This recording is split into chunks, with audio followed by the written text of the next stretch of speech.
The metal hatch was cold beneath Lafayette Pool's gloved hands. Beyond it, the village lay black and silent, its crooked rooftops hiding everything he feared most: 88s, Panzerfaust teams, a single well-placed gunner with steady nerves. Diesel fumes drifted low across the ground. Somewhere behind him, Shermans were idling, their engines rumbling like animals ready to lunge. The air tasted of yesterday's fire, burnt powder, scorched earth, a hint of cordite carried on the damp morning wind. Pool stood high in the commander's position, exposed as always, scanning the jagged tree line. He wasn't supposed to be here. Not like this. Hours earlier, the order had been delivered quietly over the radio. "No spearheading today, Pool. Stay on the flank. You and your crew are going home. War bonds tour. Keep it safe." Home. He should have felt relief. Instead, standing 6 miles from Aachen with the Siegfried Line's concrete teeth behind him, Pool felt nothing but the familiar tightening in his chest, because 3 months of combat had taught him one truth that training never had. In a tank, there is no safe mission, only the ones you survive. His Sherman, in the mood, was the third to carry that name. The first 2 had burned. This one still smelled of fresh paint and cordite, a reminder that luck could be borrowed but never owned. Pool listened. Treads clanking on cobblestones, infantry boots brushing rubble, muffled voices cutting through static on the radio, and then something else, a sound that didn't belong. Pool froze. He leaned out of the hatch, squinting into the darkness between 2 shattered buildings. A shape shifted there. Heavy, low, silent. A hunter. Before Pool could speak, a brilliant flash lit the street like lightning. Crack. A German Panther had been waiting for him, and the most devastating tank-killing spree in American history was about to end. The story of the man in that hatch doesn't begin in Europe or in the steel belly of a Sherman tank. It begins far from war, under the unforgiving sun of South Texas, on land so dry the soil cracked open like old leather. Lafayette Green Pool grew up on that land. A farm boy with rope-tough hands and a frame hardened by hauling feed, fixing fences and wrestling stubborn cattle in the dust. Life was simple, but never easy. No electricity, no running water, just work. From sunrise to the moment the sky bled orange and the cicadas started humming. But beneath that rugged exterior was something else, a brain wired for precision. Pool wasn't just strong, he was smart. A standout student who understood machines the way other boys understood baseball stats. He could rebuild an engine before he could shave. He could read the land like a map. By high school, he was unstoppable, a football star with a competitive streak that worried coaches and impressed everyone else. Then came boxing. Pool stepped into the ring at 165 pounds and left it undefeated. 41 wins, no losses, a Golden Gloves championship. And the attitude of a fighter who learned early that hesitation gets you hurt. That instinct, strike first, strike hard, would follow him across an ocean. But the world was changing. Europe was already burning. Japan was pushing across Asia. And though America wasn't yet at war, young men everywhere could feel the tide rising toward them.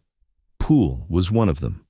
On June 14, 1941, 6 months before Pearl Harbor, he walked into the recruiting office at Fort Sam Houston. He was 21, 6'2", lean from farm work, focused from the ring, disciplined from years of pushing himself when no one else asked him to. He didn't know where the Army would send him, didn't know what kind of war he would fight, didn't know that he would become the deadliest American tank commander in history. He only knew one thing: he wanted to be where the fighting would be hardest, and the Army had just the place for men like him, a place called the 3rd Armored Division. When Pool reached the 3rd Armored Division, he found something he hadn't expected: a family he would go to war with. Sherman crews weren't just assigned, they were built. 5 men sealed inside 30 tons of steel, living, eating, fighting, and nearly dying together. If one failed, all failed. If one hesitated, all paid. Pool understood this better than anyone, so he chose his crew with the same precision he used to choose his targets. Wilbert "Baby" Richards, the driver, short, wiry, fearless. He handled the Sherman like it weighed nothing, threading its bulk through alleys and hedgerows with the ease of a man guiding a tractor through a barn gate. Poole swore Baby could parallel park a tank if he had to. Bertrand, schoolboy close, just 17, with wire-rimmed glasses that made him look younger still. But behind that quiet face was a vicious bow gunner who turned his machine gun into a scythe whenever German infantry tried to get close. Willis, Groundhog Aller, the gunner, calm, methodical, deadly. He lived with his eye pressed to the sight, seeing the battlefield in crosshairs long before others saw it at all. And Delbert Jailbird Boggs, the loader, fast, tough, unshakable. 25 pounds of steel in each shell, handled with the speed of a man throwing punches. He kept the gun fed, no matter how the tank bucked or shook around him. Together, they were called the Pups. Poole was their anchor, their war daddy. Not because of age, but because of the way he carried them, because of the way he refused to let anyone else lead when danger was ahead. Their bond wasn't forged in battle. It was forged before battle, in endless drills, impossible standards, and Poole's belief that the first crew to fire would be the first to live. They trained until their movements were instinct, until a sighting, a command, a loaded shell, and a perfect shot could all happen in the space of a heartbeat. They didn't know it yet, but they were preparing for a battlefield, unlike anything America had ever faced, because Normandy was waiting. And the hedgerows would test whether this crew of 5 could become something more than soldiers, whether they could become a single machine. Normandy, first view of hell. When Poole and his crew finally reached France in late June 1944, the war didn't welcome them with glory. It greeted them with rain, wreckage, and the smell of things that had burned too recently. Omaha Beach was still a scar, a wide, muddy graveyard where landing craft lay twisted in the surf and half-buried mines poked through the sand like broken teeth. Shermans crawled ashore coated in waterproofing goo, engines coughing seawater from their lungs. Infantry trudged past in silence. Medics moved with haunted eyes. The wind carried the sickening blend of diesel smoke, salt, and old explosions. For Poole's crew, this was the moment when training ended and reality began. From the beach, they pushed inland into the Norman countryside, a place unlike anything American tankers had ever seen. Fields cut into tight squares by ancient earthen walls, vegetation so thick it swallowed sound, visibility down to a few feet, a battlefield built for ambush. These were the hedgerows. To an armored crew, they were a labyrinth of death.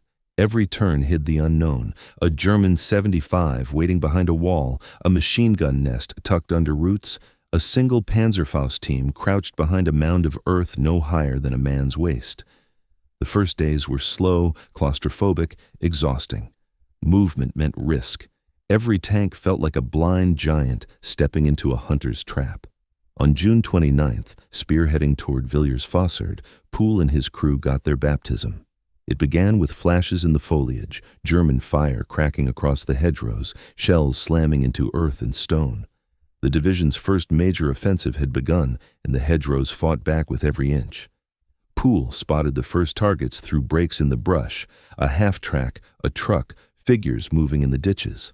Olaire's first rounds were perfect. Fire, adjust, fire again. German vehicles erupted in flame. The crew moved with machine-like rhythm. Richards maneuvered, Boggs loaded, Olaire fired. Close swept the ditches with bursts of his .30.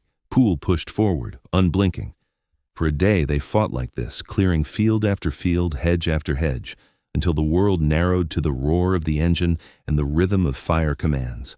Then came the moment every tanker feared. Late afternoon, a narrow street in the village of Le Désert. Stone walls on both sides, quiet, too quiet. A single German soldier stepped from a doorway, Panzerfaust on his shoulder. The blast hit in the mood before Poole could shout. A violent punch of flame and metal tore into the Sherman's side. Inside, alarms wailed. Smoke filled the turret. The tank shuddered and died beneath them. Poole was the first out. Aller right behind him. Richards in close squeeze through the hull hatches.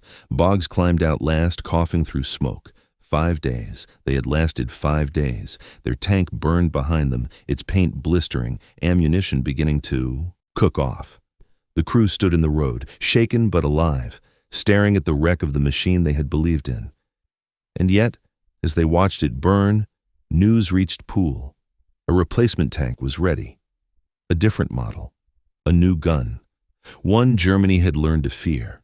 They would be climbing back in sooner than they thought. In the mood tool 2, the killing spree begins. The replacement tank arrived on July the 1st, an M4A1 with a longer, leaner 76mm gun jutting from its turret like a spear. Pool ran his hand along the barrel, feeling the cold steel, the promise inside it.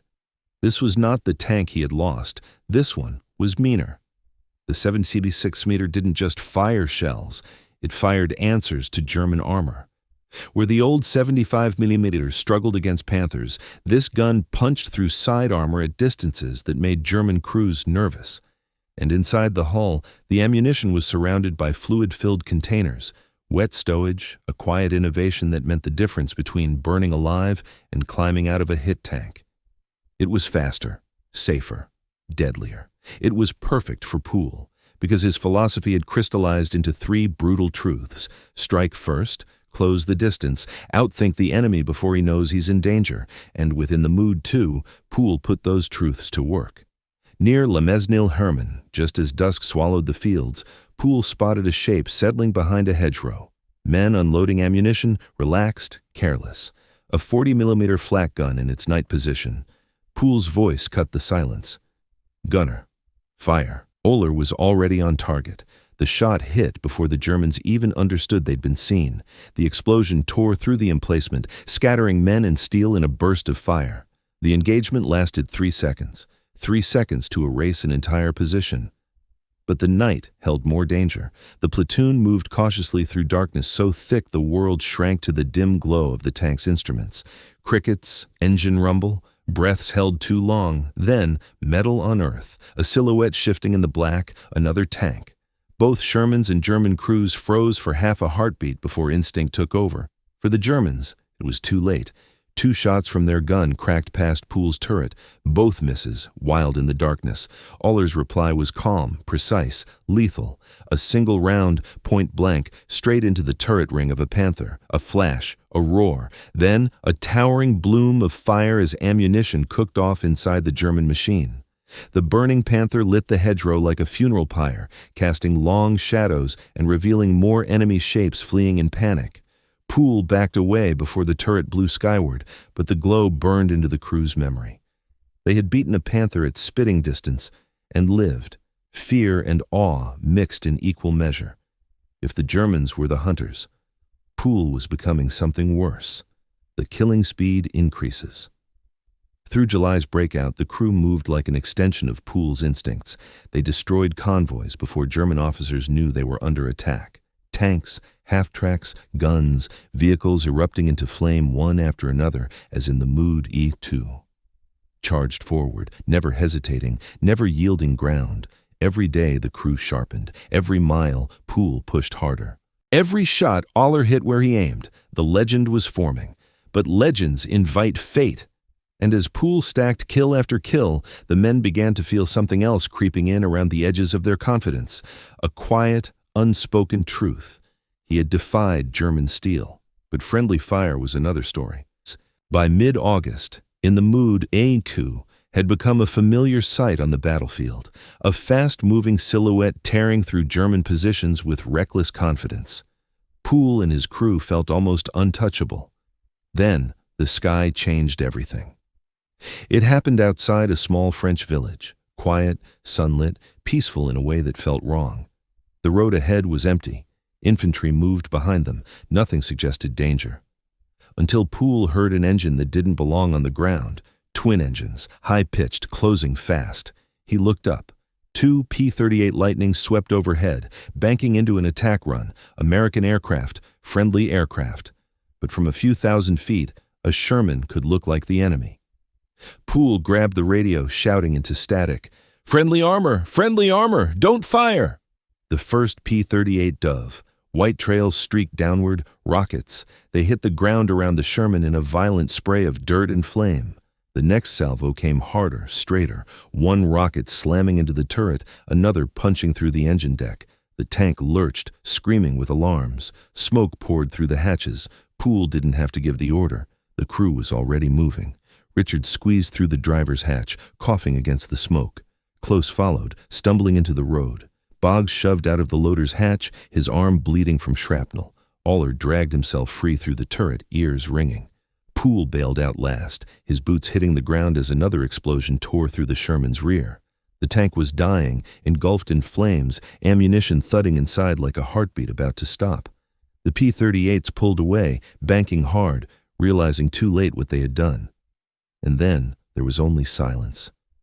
The crew stared at the burning wreck of the machine that had carried them through weeks of impossible fights, now destroyed not by German steel but by American rockets. Disbelief settled in like dust, the kind of disbelief that shakes confidence, that reminds even the boldest crew that survival isn't skill alone. Sometimes it's luck, sometimes it's mercy, and sometimes it's neither. As in the mood. 2 burned down to its frame. The 5 men stood together, alive again, but shaken in a way German fire had never managed. They had survived lightning twice, but 3 times? A new tank arrived within days. Another M4A1 with the long 76mm gun, wet stowage, and the same white letters Pool insisted on painting across the hull. In the mood. Again, the crew climbed aboard with the steady numbness of men who've cheated death twice and aren't sure how many chances they have left. But once the engine growled to life, something familiar returned, that sharp focus Pool carried like a second skin. Because the war was changing. Normandy's hedgerows gave way to open country, the kind of terrain America's tanks had been built for. The breakout known as Operation Cobra was underway, and the 3rd Armored Division surged forward like water through a breach. The pace became blistering. Shermans raced down French roads at 30 miles an hour, engines roaring, dust clouds trailing hundreds of yards behind them. German units, hammered by days of bombing, collapsed into pockets of panicked retreat. And at the very tip of every advance was Pool. He led charge after charge, hit ambushes before they could form, cut retreating columns apart before German officers could reorganize. Speed was now a weapon, and no one wielded it like him. Near the village of Flers, German armor tried to stand its ground. A Panther waited in a hull-down position, only its turret exposed, its gun already searching for a target. It fired first. A shell tore past in the Mood 3, showering the crew with dirt and stone. Pool didn't hesitate. "Driver, flank left, fast." Richards threw the Sherman into motion, bouncing hard over uneven ground. The Panther's second shot missed wide, the gun struggling to track a target now moving unpredictably. Aller already had the turret turning. Side armor came into view. "On the way," he muttered. The 70 fired, a clean, savage hit under the German turret ring. The Panther spasmed, shuddered, and then burst into orange flame. Another cat killed, another step deeper into legend. What followed became the most astonishing streak of armored destruction inflicted by a single American crew. Over 3 days, Pool's tank ripped through German defenses with relentless aggression. 4 tanks destroyed, 3 anti-tank guns silenced, 50 vehicles burned on roads and in fields, over 250 enemy soldiers killed or scattered.